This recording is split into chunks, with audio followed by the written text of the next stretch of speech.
Assalamualaikum warahmatullahi wabarakatuh. Perkenalkan, nama saya Wina Septiana dari Manajemen 20A. Di sini saya akan menjelaskan mengenai return dan resiko dari aktiva tunggal. Faktor return dan resiko adalah dua hal yang selalu menjadi perhatian dan pertimbangan perusahaan dalam berinvestasi. Return adalah pengembalian atas investasi yang diharapkan oleh perusahaan atau investor, sedangkan resiko adalah probabilitas terjadinya penyimpangan atas tingkat pengembalian investasi yang diharapkan yang diukur dengan teknik-teknik statistika.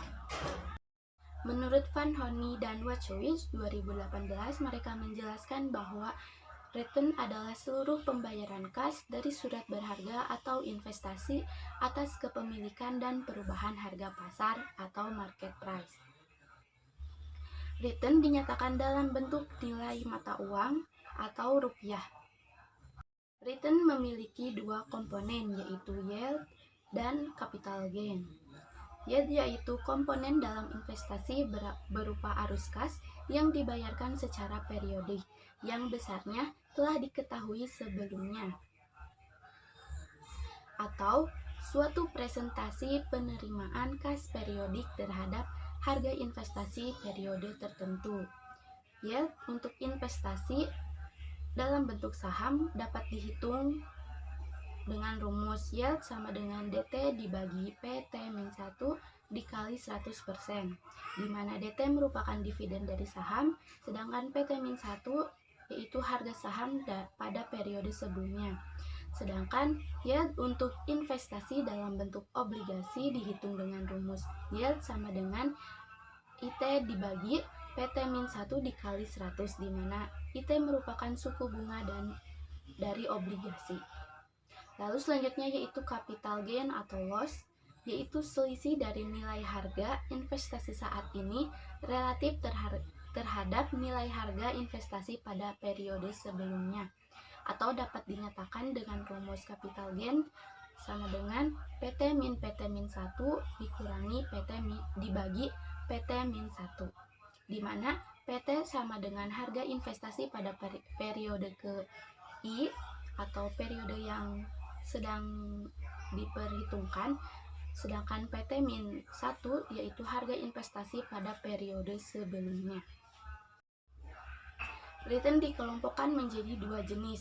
Yang pertama yaitu realized return atau return yang terrealisasi dan return yang diharapkan. Pertama kita akan membahas mengenai return yang terrealisasi. Return ini merupakan return yang telah terjadi dan berhasil diraih. Return yang terrealisasi dapat diukur dengan cara-cara berikut ini. Yang pertama ada total return, relative return, cumulative return, dan adjusted return. Di mana total return merupakan jumlah keseluruhan return yang diraih atau dihasilkan dari seluruh investasi selama periode waktu tertentu.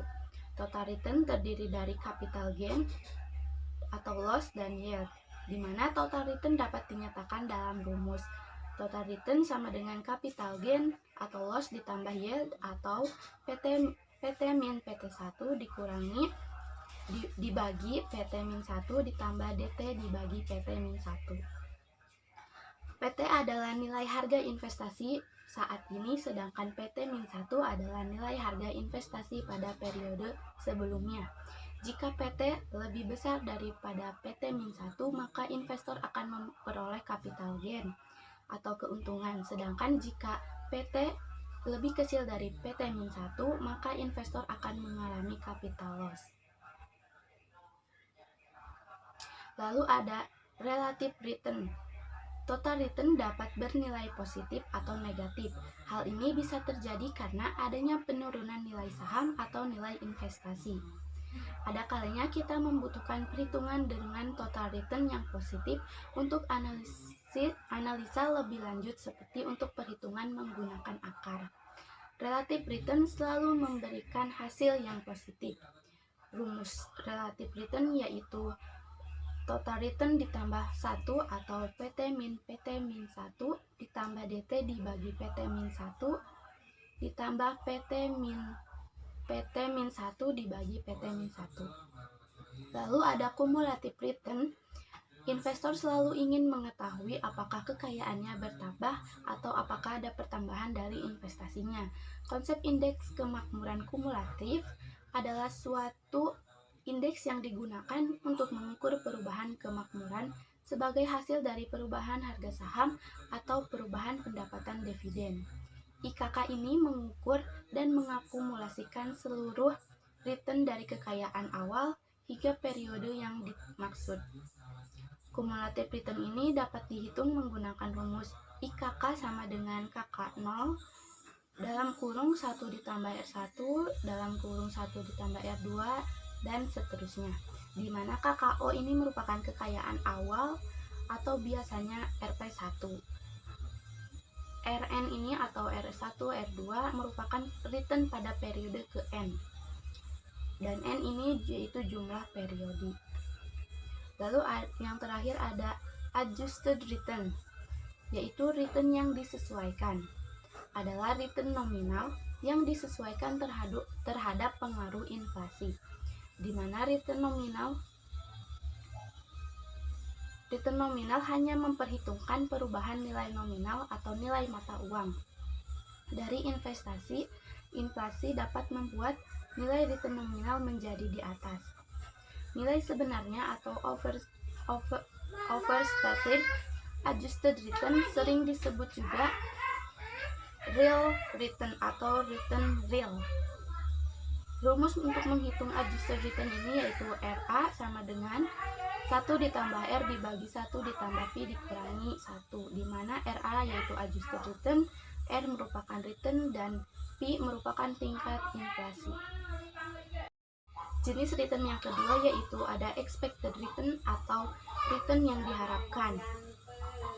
Return expectation adalah suatu tingkat return yang diharapkan akan diperoleh oleh investor atas investasi yang dilakukannya dengan memperhitungkan faktor risiko dengan menggunakan probabilitas. Expected return dibagi menjadi dua, yaitu ada expected return berdasarkan probabilitas dan expected return berdasarkan data lampau.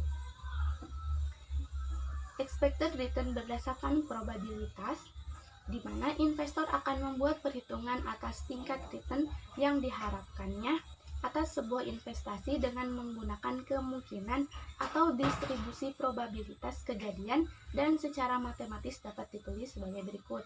R sama dengan sigma RI dikali PI, di mana R merupakan return yang diharapkan dari investasi, sedangkan RI merupakan return aktual ke I yang mungkin terjadi. ROI merupakan probabilitas terjadinya return ke I, dan N yaitu jumlah return yang mungkin terjadi. Expected return berdasarkan probabilitas ini dapat dihitung menggunakan dua metode, yaitu rata-rata aritmatika dan rata-rata geometrik, di mana rata-rata aritmatika menggunakan rumus X bar yaitu RA sama dengan sigma R dibagi N, sedangkan rata-rata geometrik menggunakan rumus RG sama dengan akar pangkat N 1 ditambah R1, 1 ditambah R2, 1 ditambah R3, dan seterusnya, lalu dikurangi 1. Expected return berdasarkan data return lampau. Pada metode ini, nilai return di masa depan dihitung berdasarkan data-data return yang telah lalu. Metode ini digunakan karena menghitung nilai return di masa depan menggunakan probabilitas sulit dan tidak akurat. Ada setidaknya 3 metode expected return, yaitu metode rata-rata, metode tren, dan metode acak. Selanjutnya ada resiko. Resiko menurut Kamus Besar Bahasa Indonesia merupakan akibat yang kurang menyenangkan, merugikan, membahayakan dari suatu perbuatan. Resiko adalah kemungkinan sesuatu yang tidak menyenangkan, merugikan, atau berbahaya akan terjadi. Menurut Brigham dan Howson pada 2003, Risiko atas sebuah aset dapat diukur melalui dua cara, yaitu dengan cara terpisah atau standalone dan dengan cara menggabungkan dalam suatu portofolio. Standalone risiko merupakan risiko yang harus dihadapi oleh seorang investor jika ia hanya memiliki satu investasi atau satu aset saja.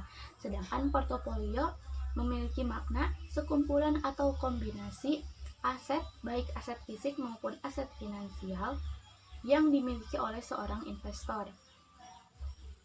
Sehingga portofolio risiko ini adalah risiko yang harus ditanggung oleh seorang investor manakala ia memiliki sekumpulan aset bersama.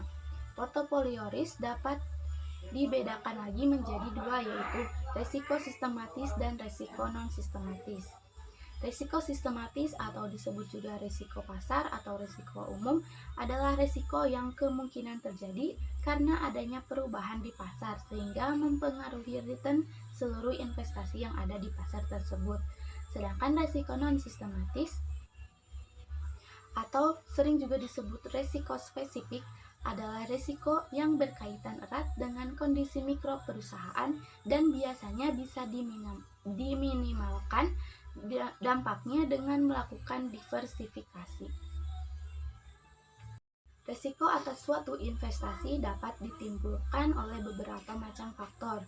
Yang pertama yaitu risiko nilai tukar, risiko likuiditas, risiko pasar, risiko inflasi, risiko suku bunga, risiko bisnis, dan risiko negara. Di mana risiko nilai tukar terjadi karena ada perubahan nilai tukar valuta asing sehingga tidak sesuai dengan harapan awal. Risiko likuiditas adalah risiko yang terjadi ketika suatu perusahaan atau individu tidak dapat memenuhi segala kewajiban keuangannya dalam jangka pendek. Risiko pasar terjadi karena perubahan perilaku atau sentimen pasar. Risiko inflasi atau sering juga disebut risiko daya beli adalah risiko yang terjadi manakala inflasi bergerak naik sehingga investor biasanya menuntut tambahan premium untuk mengkompensasi penurunan daya beli. Lalu ada risiko suku bunga adalah risiko yang timbul sebagai akibat adanya perubahan tingkat suku bunga sehingga mempengaruhi pendapatan atau return dari investasi. Selanjutnya ada risiko bisnis, yaitu risiko yang timbul dalam operasional perusahaan yang dapat mempengaruhi kemampuan perusahaan memperoleh laba sehingga pada akhirnya mengurangi dividen dan bunga yang dibayarkan oleh perusahaan. Lalu selanjutnya ada risiko karena faktor negara. Risiko karena faktor negara atau kadang disebut juga risiko politik adalah risiko yang diakibatkan kondisi politik dalam negeri suatu negara yang biasanya terkait perubahan undang-undang atau aturan hukum sehingga timbul ketidakpastian dalam berinvestasi atau melakukan bisnis. Ada beberapa cara untuk menghitung risiko. Yang pertama, risiko dapat dihitung berdasarkan probabilitasnya dan berdasarkan data lampau. Berdasarkan probabilitasnya menggunakan rumus ER sama dengan K bar sama dengan rho 1 dikali rho 1 ditambah rho 2 dikali rho 2 dan ditambah rho 3 dikali R3. Sedangkan risiko berdasarkan data lampau dapat dihitung dengan menggunakan rumus sebagai berikut apabila jumlah periodenya kurang dari 30, yaitu SD sama dengan akar sigma RI dikurangi E dalam kurung RI dikuadratkan dibagi N per 1, di mana variansnya sama dengan sigma N I sama dengan 1 RI dikurangi E RI pangkat 2 dibagi N min 1, di mana RI sama dengan return pada periode ke I, RI ekspektasi return pada periode ke I, dan N yaitu jumlah periode. Sedangkan untuk investasi dengan N lebih besar dari 30, rumusnya menggunakan SD sama dengan akar sigma N I sama dengan 1 RI dikurangi E RI dikuadratkan dibagi N. Sedangkan untuk variansnya yaitu sigma N I sama dengan 1, RI dibagi dikurangi E dikali RI dikuadratkan dibagi N. Selanjutnya ada koefisien variasi. Analisis investasi dilakukan dengan cara mempertimbangkan dua faktor secara bersama-sama, yaitu faktor expected return dan faktor risiko atas investasi. Untuk menganalisa kedua faktor tersebut, digunakan koefisien variasi atau coefficient of variation atau CV. Rumus dari koefisien variasi ini yaitu CV sama dengan risiko dibagi expected return. Mungkin cukup sekian yang dapat saya sampaikan. Terima kasih atas perhatiannya. Wassalamualaikum warahmatullahi wabarakatuh.